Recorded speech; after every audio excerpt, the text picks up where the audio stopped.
An article came out saying that YouTube today, interesting thing about algorithms with YouTube, MrBeast's viewership, they said, has dropped 50%. Why has it dropped 50%? He used to get these videos, 900 million views, 500 million views, 400 million views. Now it's 60 to 120 million views. Now somebody said, well, listen, give me a 60 to 120 million views. Yeah. It doesn't mean it's being impacted. What did YouTube do? YouTube on the back end controls what? Go look at any of the top 50 podcasts that we follow and go to their YouTube channel. You'll notice, why is this guy down to 600,000 views, 200,000 views, 800,000? He used to get 4.8 million views. Why is that guy that used to do 600,000 views down to 300,000 views, 150,000 views? What you will notice is the following. Rogan is number one podcast in 94 countries on Spotify. But on YouTube, it's who? Someone else, Midas Touch. But why is that? Why is YouTube putting this? Because YouTube came out and said they used to favor, because they control recommendations. The algorithms of YouTube, they control recommendations. Right. Like, do you remember during COVID? So during COVID, they're like, if you use the word, there was a certain word you used on the title, it would just drop off. Yep. Okay, whatever the words were. During COVID, there was like 50 words they didn't like. If you used it, it would automatically drop off. So don't use the word. All right, so people didn't use the word.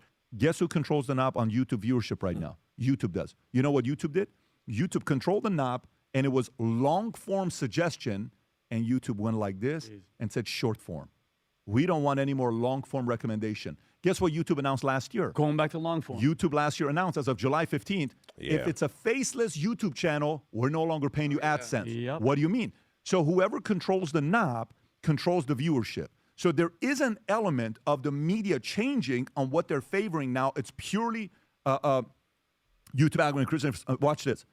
Mid-2026, they just made the announcement, YouTube's algorithm is increasingly favoring smaller emerging channels by prioritizing high-retention content over subscriber count. So what is YouTube doing now? They want more new people. Because imagine YouTube sitting in a meeting, and they're saying, man, we're not having as many new content creators. Yeah. I don't know if this makes sense. Like, if you go look at last week, Instagram did a massive purge of followers. I'll say this, and this is a situation that is going on right now, is that pretty much YouTube, it's a sticky situation because they'll up and down swear to God that it's the algorithm. Whole time they're the algorithm. They created it. They know what to push. They know certain words that they don't want people to say. They can use AI to push certain narratives. If they don't like what you're saying, then, you know what I'm saying?